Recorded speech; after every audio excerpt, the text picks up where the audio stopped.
بسم اللہ الرحمن الرحیم۔ پرانے زمانے کی بات ہے کہ یمن میں ایک قبیلہ آباد تھا، اس کا نام عاد تھا۔ یہ ایک عرب قبیلہ تھا جس کی رہائش عمان اور حضرموت کے درمیان ریت کے ٹیلوں والے علاقے احقاب میں تھی۔ یہ علاقہ سمندر کے کنارے پر واقع تھا۔ یہ بڑے دولت مند اور طاقتور لوگ تھے۔ ان کے جسم بڑے مضبوط اور قد لمبے تھے۔ یہ ناقابل شکست لوگ تھے۔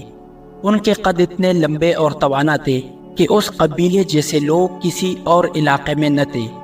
عربی زبان میں سب سے پہلے انہی لوگوں نے کلام کیا تھا۔ اس علاقے کی زمین بڑی زرخیز تھی، پانی وافر مقدار میں میسر تھا، آب و ہوا صحت افزا تھی، بارشیں خوب ہوتی تھی، باغات بے شمار تھے جن میں قسم قسم کے پھل اور پھول تھے۔ اس قوم کے پاس بڑی تعداد میں مویشی تھے جن سے یہ دودھ حاصل کرتے اور کھیتی باڑی میں ان سے مدد لیتے تھے۔ چونکہ اس قوم کے پاس مال و دولت کی فراوانی تھی، ان کے باغات پھلوں سے لدے رہتے تھے، زراعت عام تھی، اجناس کی کثرت تھی۔ اس کے لیے مختلف اطراف سے تاجر لوگ ان کی منڈیوں میں خرید و فروخت کے لیے آیا کرتے تھے۔ یہ لوگ امیر کبیر اور طاقتور ہونے کے ساتھ بہت نمائش پسند بھی تھے۔ یہ لوگ بڑے بڑے خیمے بناتے، ان کو اونچا کرنے کے لیے لمبے لمبے ستونوں کا سہارا لیتے تھے۔ یہ بڑے بڑے عالی شان محلات تعمیر کرتے تھے، گویا انہیں ہمیشہ اس دنیا میں رہنا ہے۔ اپنے ذوق کی تسکین اور نمود و نمائش کے لیے ہر بلند مقام پر بڑی بڑی عظیم عمارتیں تعمیر کرنے کا مقصد ایک دوسرے پر برتری ثابت کرنا، فخر کرنا اور دکھلاوا ہوتا تھا کہ ہم لوگ بڑے امیر اور مال و دولت والے ہیں، پورے علاقے میں ہمارا کوئی مقابلہ نہیں کر سکتا۔ قوم عاد نے اللہ تعالیٰ کے ان بے شمار انعامات کا شکر ادا نہیں کیا، بلکہ وہ اللہ تعالیٰ کے ساتھ کفر اور شرک کے مرتکب ہوئے۔ وہ بتوں کی پوجا کرتے تھے، اپنی طاقت کو کمزوروں اور مساکین پر ظلم و ستم کرنے میں صرف کرتے، دوسرے قبائل پر حملہ کر کے ان کی دولت پر ناجائز قبضہ جما لیتے، قافلوں کو لوٹ لیتے، بے گناہوں کو غلام بنا لیتے۔ وہ بے شمار غلط اور حرام کاموں کا ارتکاب بھی کرتے تھے۔ جب اس قوم کے ظلم و ستم حد سے بڑھ گئے تو اللہ تعالیٰ نے ان کی طرف حضرت ہود علیہ السلام کو نبی بنا کر بھیجا۔ حضرت ہود علیہ السلام کا تعلق بھی عاد قبیلے ہی سے تھا، اور یہ حضرت نوح علیہ السلام کے بیٹے سام کی اولاد میں سے تھے، جنہوں نے ان لوگوں کو اللہ کی عبادت کی طرف دعوت دی، بتوں کی عبادت سے روکا، لوگوں پر ظلم و ستم کرنے سے منع فرمایا، مگر قوم کی اکثریت نے ان کی بات ماننے سے انکار کر دیا۔ سیدنا ہود علیہ السلام نے اپنی قوم سے کہا، اگر وہ اللہ تعالیٰ پر ایمان نہ لائے، بتوں کی پوجا اور غلط کاموں کو نہ چھوڑا تو ان پر سخت عذاب آ جائے گا۔ قوم کو سیدنا ہود علیہ السلام کی ان باتوں پر سخت تعجب ہوا، کہنے لگے، ایک رب کی عبادت کیسے ممکن ہے؟ ان کے سردار کہنے لگے، تم ہمیں احمق نظر آتے ہو اور ہم تمہیں جھوٹا خیال کرتے ہیں۔ انہوں نے اس کے جواب میں فرمایا، مجھ میں حماقت والی کوئی بات نہیں ہے، بلکہ میں اپنے رب کی طرف سے بھیجا ہوا نبی ہوں، تمہیں اللہ کا پیغام پہنچاتا ہوں اور تمہارا خیر خواہ ہوں۔ ان کے بعض سمجھدار لوگوں نے حضرت ہود علیہ السلام کی باتوں کو مان لیا اور ایمان لے آئے۔ کافر لوگ ان مسلمانوں کا مذاق اڑاتے، ان کو دوبارہ کفر کی طرف راغب کرتے اور ان سے کہتے، تم اپنے جیسے ایک آدمی کو نبی مانتے ہو جو تمہاری طرح کھاتا اور پیتا ہے، تم یہ بھی کہتے ہو کہ مرنے کے بعد ہم دوبارہ زندہ ہو کر اٹھیں گے۔ حضرت ہود علیہ السلام مسلسل اپنی قوم کو اللہ تعالیٰ کی توحید کی دعوت دیتے رہے، ان کو بتوں کی پوجا سے روکتے رہے، اللہ کے بے شمار انعامات پر شکر ادا کرنے کی ترغیب دیتے رہے۔ وہ ان سے کہتے، دیکھو اللہ تعالیٰ نے تمہارے لیے کتنی نعمتیں نازل فرمائی ہیں، تمہیں یہ باغات دیے، یہ زمینیں، یہ کھیتی باڑی، خوبصورت موسم، ندیاں، آبشاریں، یہ سب اللہ کے انعامات ہیں۔ اگر تم دنیا میں اس کے انعامات کا شکر ادا کرو گے، اکیلے رب کی عبادت کرو گے، تو آخرت میں جنت کے حقدار بن جاؤ گے۔ وہاں اتنی نعمتیں اور خوشیاں ہوں گی جن کی دنیا میں کوئی مثال نہیں ہے، نہیں یہاں ان کا تصور کیا جا سکتا ہے۔ انہوں نے قوم کو دنیا و آخرت کے عذاب سے ڈرایا۔ قوم نے ان ساری باتوں کا جواب یہ دیا کہ ہم بڑی طاقتور قوم ہے، ہم پر نہ کوئی عذاب نازل کر سکتا ہے اور نہ ہم تمہاری دھمکی سے ڈرتے ہیں۔ قوم عاد نے حضرت ہود علیہ السلام کو یہ چیلنج دے دیا کہ اگر تم سچے ہو تو اپنے رب سے کہو کہ وہ ہم پر عذاب نازل کرے جس سے تم دن رات ہمیں ڈراتے ہو۔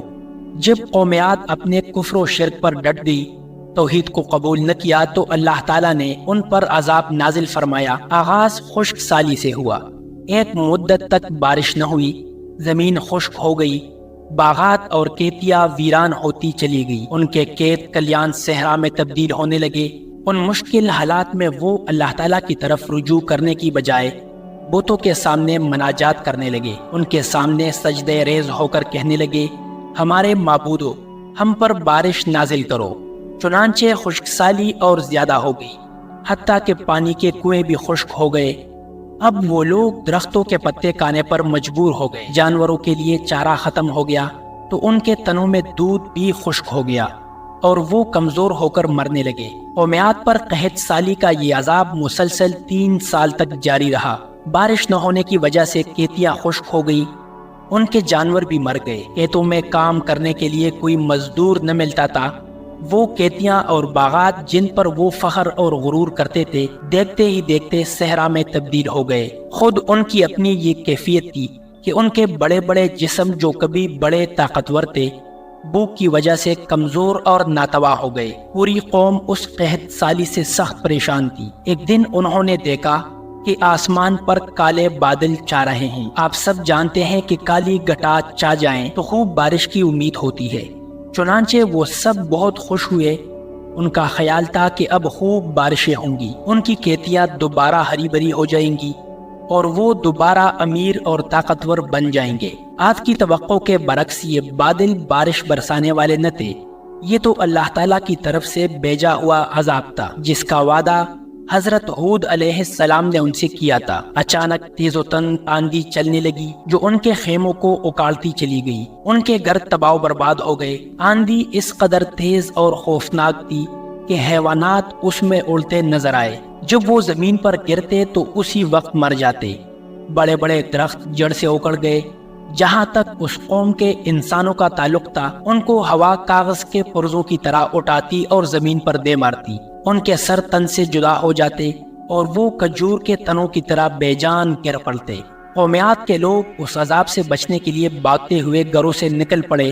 وہ چیخ اور چلا رہے تھے، وہ مختلف سمتوں میں بھاگتے چلے جاتے تھے، مگر تیز و تند آندھی ان کا ہر جگہ پیچھا کر رہی تھی۔ یہ طوفان 7 راتیں اور 8 دن مسلسل جاری رہا، حتیٰ کہ تمام کافر لوگ ہلاک ہو گئے۔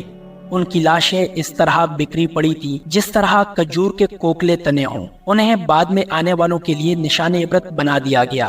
ان کے محلات، گھر اور خیمے تباہ و برباد ہو گئے، کوئی بھی چیز باقی نہ بچی، کوئی درخت سلامت نہ رہا، نہ کوئی جانور زندہ رہا، حتیٰ کہ یہ ہوا غاروں میں داخل ہو کر وہاں چھپے ہوئے کافروں کو بھی باہر نکال لاتی اور پھر ہلاک کر دیتی، ان کے مضبوط مکانوں اور پختہ محلات کو مسمار کر دیتی۔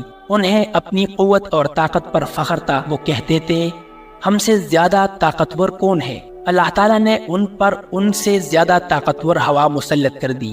ان کے وہ بت جن کی وہ پوجا کرتے تھے، وہ ان سے مرادیں مانگتے تھے، سب کے سب ٹوٹ پوٹ ہو گئے۔ اس بستی کی حالت یہ ہو گئی کہ اس میں زندگی کے کوئی آثار باقی نہ رہے۔ اللہ تعالیٰ نے اپنے نبی حضرت ہود علیہ السلام اور ان کے تمام مومن ساتھیوں کو اپنے فضل و کرم سے اس طوفان سے نجات عطا فرمائی۔